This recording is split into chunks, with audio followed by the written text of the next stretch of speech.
sekretariat pertama LPM Retorika itu adalah di masanya saya. Tapi kalau penulis belum tentu dikatakan jurnalis. Nah, itu.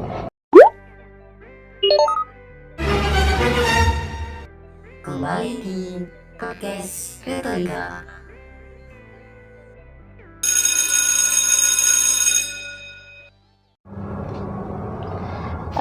Oke, Assalamualaikum warahmatullahi wabarakatuh.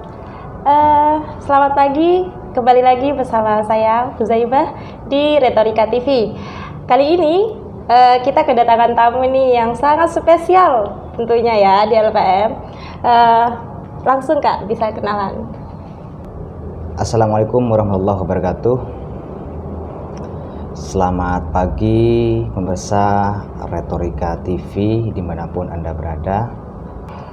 Nama saya Didi Fatlur Rahman. Apalagi? Tahun menjabat Kak. Tahun menjabat saya tahun 2010 hingga 2012. Jadi sekitar 2 tahunan lah. Tapi tidak nyampe 2 tahun. Ya. Jadi Kak Didi ini bisa dipanggil Kak Didi ya Kak? Ya, boleh. Jadi Kak Didi ini adalah mantan ketua umum LPM Retorika ya Kak? Ya. Pada tahun 2010 sampai 2012. Nih, kita mau nggak sih nih sahabat Retorika mau dengar cerita pada saat itu gimana sih keadaan LPM? Pada waktu itu memang kondisinya berbeda. Jelas berbeda dengan situasi saat ini. Kalau dulu itu masih gencar-gencarnya dunia cetak mencetak. Kemudian kalau sekarang itu sudah dunia online, serba dengan media sosial dan semacamnya. Tapi yang pasti pada waktu itu saya merupakan angkatan yang tertua di kampus ini pada waktu itu dibanding dengan pengurus yang lain. Jadi di antara pengurus LPM pada waktu itu saya adalah angkatan yang paling tertua. Jadi ketua atau pimpinan umum pada waktu itu saya semester 7, kemudian pengurus yang lain itu masih semester 5, rata-rata seperti itu. Jadi pada waktu itu saya angkatan yang paling tertua, otomatis ya saya juga entah ini bagian dari perjalanan sejarah, karena pada periode sebelumnya di masanya Mas Hendri itu juga sama. Jadi ketua atau pimpinan umumnya itu adalah angkatan yang paling tua di antara pengurus yang lain pada waktu itu. Kemudian situasi pada saat itu tentu akan menjadi hal yang perlu saya titik tekankan dalam persoalan dunia mencetak pada waktu itu. Artinya kaderisasi tetap berjalan, tetapi karya juga harus karya itu harus menjadi tolak ukur bahwa LPM ini ada pada waktu itu. Namun beberapa hal yang kemudian menjadi kendala tentu banyak juga, termasuk juga hal-hal yang sifatnya bersentuhan dengan kampus, yang sifatnya kontroversi dan semacamnya itu, gesekan antar organisasi, gesekan antar antar pengelola kampus itu ada pada waktu itu. Sudah itu aja mungkin. Ya. Dari problem-problem tersebut, apa sih yang kakak lakukan pada saat itu untuk LPM pada masa jabatannya kakak? Pada saat itu saya adalah pimpinan umum yang tidak diberi semacam inventaris lah. inventaris dalam proses kaderisasi, yaitu ya karena bagaimanapun LPM pada waktu itu pertama tidak punya sekret. Di mana prosesnya? Ya di pinggir-pinggir jalan, ngopi di mana itu aja. Itu LPM pada masa saya dan masa-masa sebelum saya. Jadi kalau ada rapat, ada pertemuan, ya kadang di Taman Adipura, di tempat-tempat kopi itu. Jadi kami tetap semangat meskipun kami itu tidak punya sekret atau sekretariat pada waktu itu. Tetapi upaya saya, alhamdulillah dengan teman-teman, berkat dukungan dari teman-teman pengurus yang lain, di masa saya sekretariat pertama LPM Retorika itu adalah di masanya saya. Wah. Jadi sekretariat ini merupakan hasil perjuangan saya dengan teman-teman itu pada waktu itu. Nah, tidak hanya sekretariat, tetapi juga kami juga minta isinya. Jadi tidak hanya rumahnya, tetapi juga isinya. Termasuk juga ada yang namanya komputer, ada printer, ada meja, ada kursi, kemudian juga ada lemari, kipas angin, pokoknya lengkap pada waktu itu. Jadi teman-teman itu merasa gembira dan semacamnya sudah di masanya saya itu. Kamera pun juga ada pada waktu itu. Ini perlu ditanyakan, kok bisa itu kan? Iya, iya. Sekali lagi ini soal perjuangan bersama atas nama pimpinan umum bersama pengurus yang lain. Setelah melakukan komunikasi baik dengan pihak kampus, dan kami tidak hanya sekedar menginginkan ini, tetapi juga kami juga menunjukkan karya pada waktu itu. Di antara media yang kami geluti sebagai proses untuk kader di LPM itu ada media Infokus pada waktu itu. Infokus itu informasi seputar kampus. Itu terbit setiap minggu. Tetapi itu bentuknya mading pada waktu itu. Itu angkatan termuda. Jadi angkatan termuda mengelola majalah dinding. Kemudian angkatan di atasnya itu mengelola Blutin. Nama Blutinnya adalah Lugas pada waktu itu. Tetap sama ya Kak? Ya. Kemudian untuk angkatan yang tertua, yaitu mengelola majalah pada waktu itu. Majalah Retorika. Nah ini karya di masa kepemimpinan saya beserta teman-teman pengurus yang lain. Ini pada waktu itu mengangkat tentang persaingan sekolah dan madrasah di pedesaan, karena ini gencar-gencar banget pada waktu itu. Jadi sekolah dengan madrasah pada waktu itu nggak tahu hingga sekarang apakah masih tetap berlanjut gitu. Ya ada temuan lah, gesekan-gesekan tentang sosial dan semacamnya. Oke. Nah ada juga selain itu ada berita harian. Ada berita harian yang sifatnya lembaran. Jadi satu folio berisi 2, 3 atau 4 berita. Itu disebar ke ke berbagai mahasiswa, staf kelas, kemudian ke pengelola dan semacam. Itu harian ada. Tentu beritanya itu macam-macam, karena bagaimanapun selain persoalan tentang kampus, tapi ini lebih pada persoalan kreativitas sebenarnya, sehingga kemudian semangat menulis itu tetap ada dan terbangun di LPM Retorika pada waktu itu. Oke, ini menarik ya. Ternyata keberhasilan pada masa Kak Didi ini sangat banyak sekali ya. Selain Cuma ada kebetulan. Iya, kebetulan ya. Tapi ini sangat bagus loh Kak, menjadi sebuah pengalaman yang bisa ditirunin nih oleh kader-kader Kakak nih ke belakangnya ya. Selanjutnya prioritas Kakak dari program kerjanya apa sih Kak yang paling diprioritaskan pada saat itu?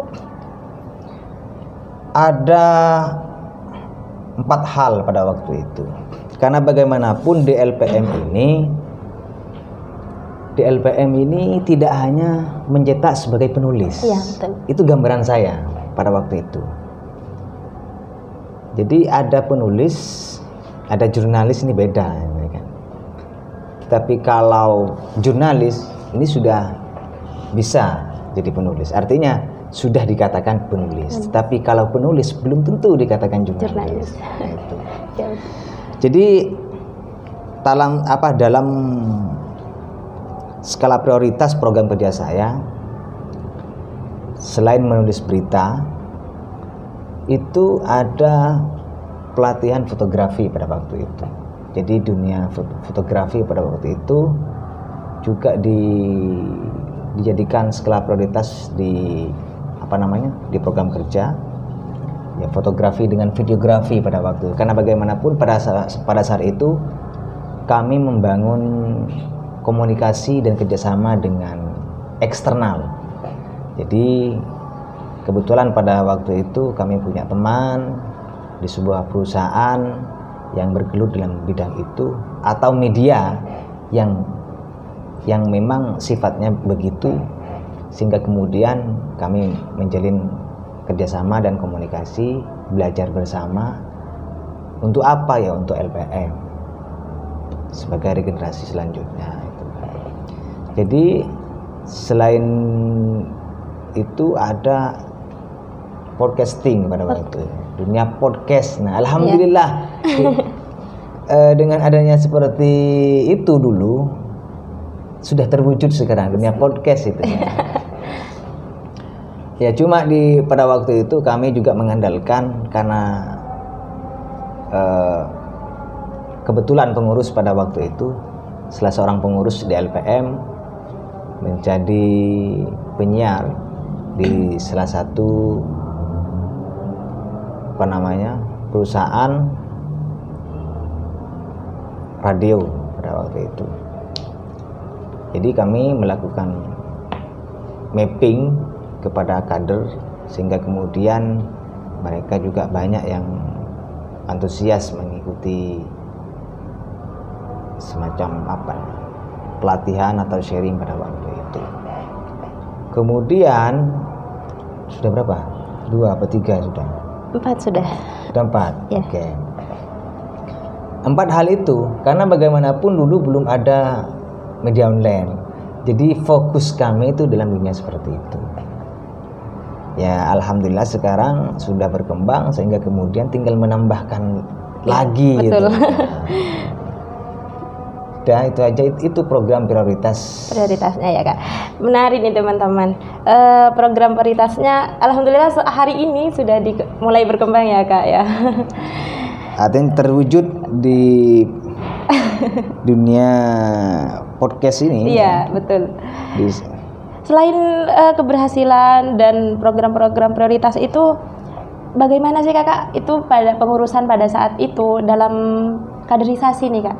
Kan juga dalam organisasi butuh nih Kak. Bahkan katanya nyawa dari organisasi itu adalah kaderisasi nih Kak. Bagaimana sih pada saat itu pola kaderisasi pada masa jabatannya Kakak? Ini saya akan cerita tentang bagaimana kondisi pengurus dulu pada waktu itu. Karena bagaimanapun ada kader yang pasti itu ada pengurus. Sehingga pengurus pada waktu itu harus bertanggung jawab karena mereka merekrut kader. Betul. Mohon maaf, mungkin perlu saya sampaikan, sebenarnya banyak pengurus LPM pada waktu saya, cuma yang aktif, yang saya katakan aktif itu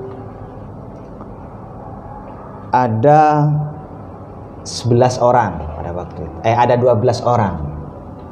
Ada 12 orang. Tetapi yang sangat intens, beda ya, aktif dengan intens. Betul. Yang sangat intens bersama saya di Secret ini yang sering di sini itu cuma ada 4 orang. Oh, Ada 4 orang. Ya, jadi yang lain ini saya katakan aktif itu gitu ya, mungkin ketika rapat atau ada apa ya dia datang. Tapi kalau kesehariannya yang intens di sini itu hanya ada 4 orang. Jadi berbagi tugas. Ada yang ngurus di bagian kaderisasi. Bagaimana kemudian kader-kader atau anggota pada waktu itu tetap aktif ya, tetap mengikuti kajian, diskusi dan semacamnya pada waktu itu. Jadi ada pengurus yang membidangi itu. Kemudian yang kedua, ada yang membidangi di bidang penerbitan. Jadi mau tidak mau media kita itu harus terbit. Dari berbagai media yang sudah saya sampaikan tadi itu, dari majalah dinding, kemudian buletin, berita harian, hingga kemudian majalah. Karena majalah inilah tolak ukur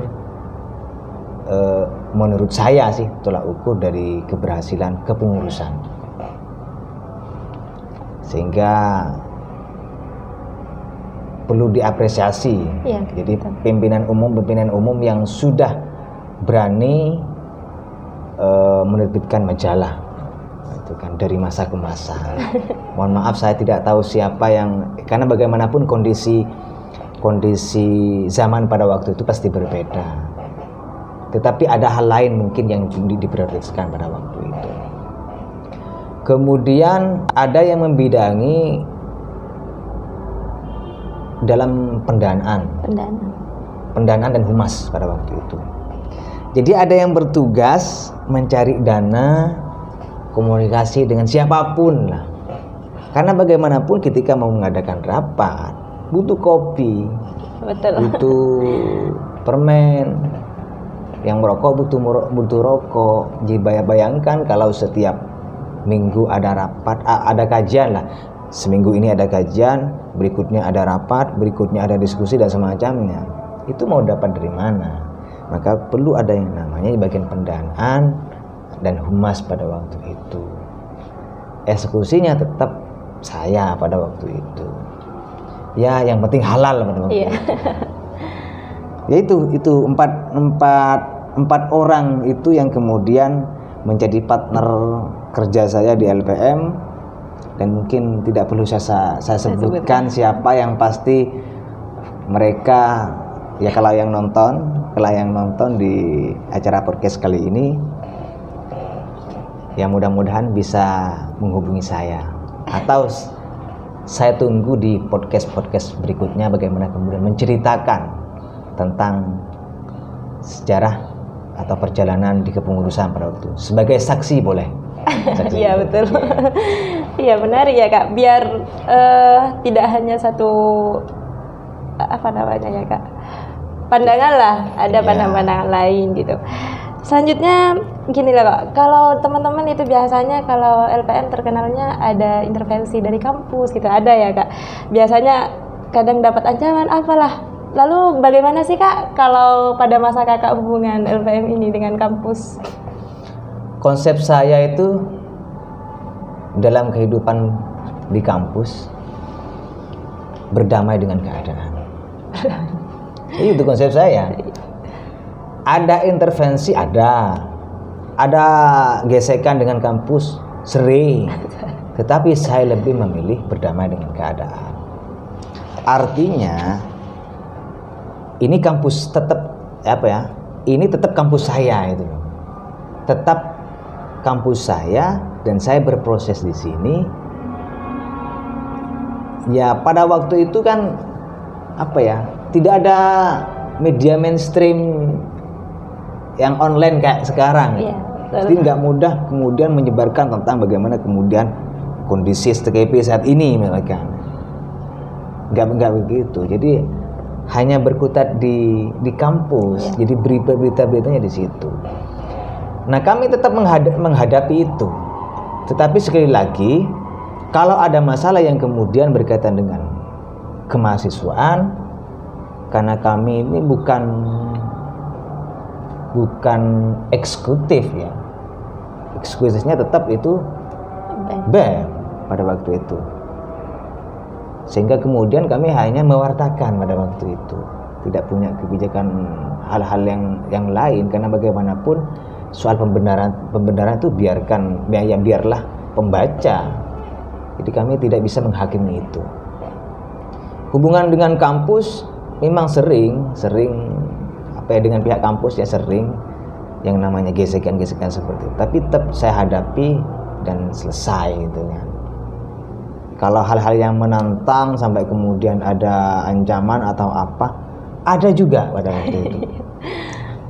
Termasuk juga sejarah dari berbagai ancaman itu sedikit saya tuangkan dalam majalah yang kami terbitkan ini di edisi 2 ini.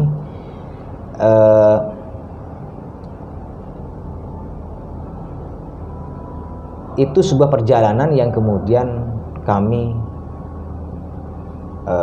ceritakan. Tidak hanya dengan kampus, gesekan antar ormawa.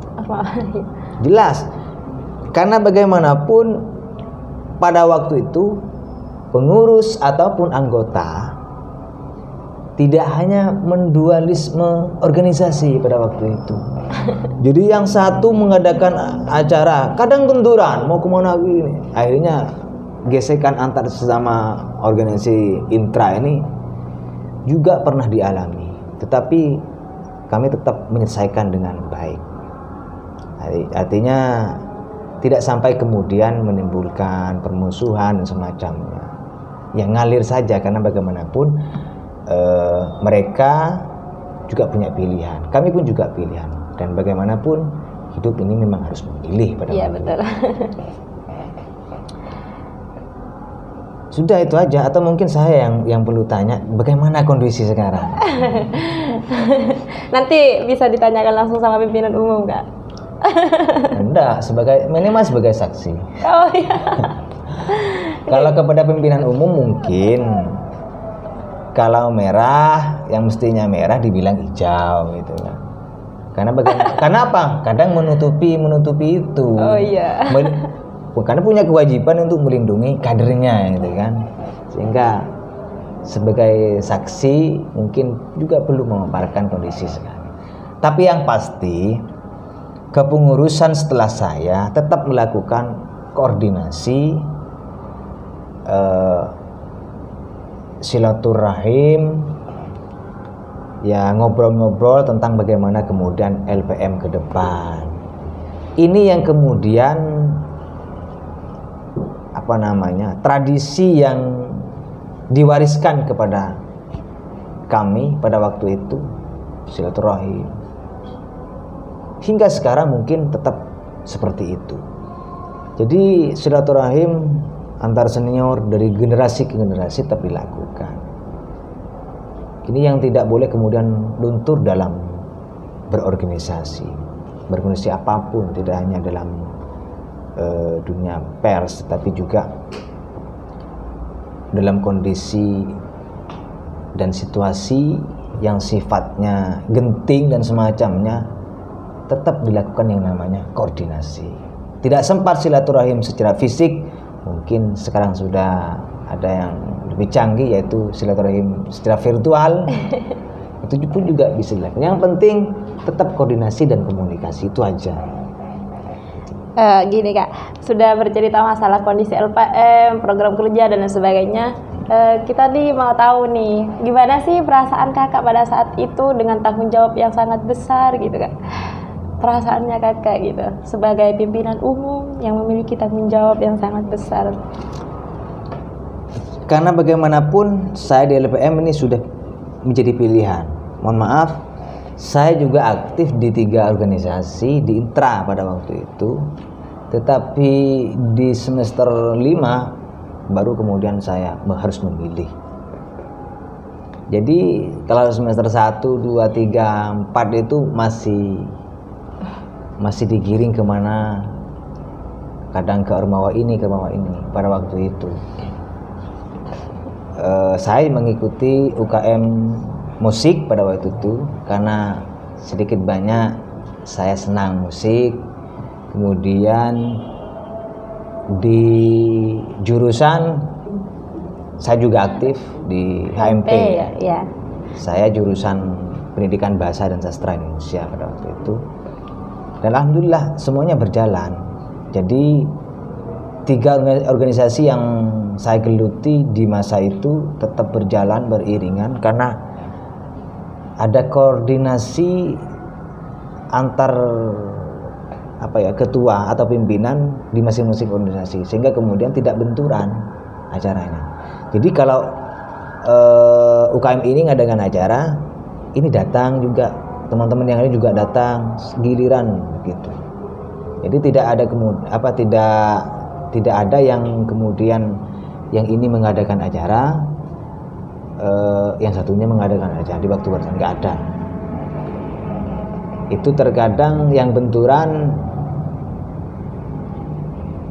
yang di luar itu, kadang begitu kadernya. Kalau saya sendiri tidak. Jadi pada waktu itu saya sudah PPL, kemudian pada waktu itu juga KKN. Jadi kami itu betul-betul sibuk pada waktu itu. Jadi di waktu KKN, KKN-nya saya di Batang-Batang. Pulang ke sini hampir setiap hari. Untuk apa? Kegiatan LPM. Soal apa? Soal penerbitan pada waktu itu. Rapat macam-macam, hunting dan macam-macam. Sehingga kemudian kalau dipresentasikan itu, kalau dipersenkan itu paling KKN saya itu yang tinggal di tempat KKN ya hanya 40%, selebihnya saya di sini. Jadi pada waktu itu kami tetap berproses. Alasannya ya gitu. Saya kadang main termasuk juga karena kami orang media itu kan, kami orang media kampus, maka boleh main ke ke kelompok-kelompok yang lain. Untuk apa? Untuk liputan. Iya betul. Nah itu kadang nginep di kelompok ini, kadang ini, sampai begitu. Apa yang dilakukan oleh teman-teman KKN pada waktu itu? Ya diliput. Alhamdulillah, artinya betul-betul ada apresiasi sebenarnya. Termasuk juga di kampus ada yang namanya mata kuliah jurnalistik 1 hingga jurnalistik 2. Karena memang itu sejalan dengan saya pada waktu itu. Alhamdulillah. Artinya apa yang saya dapatkan di LPM termasuk juga yang ada di mata kuliah itu sejalan. Artinya saling berbagi dengan mahasiswa yang lain pada waktu itu.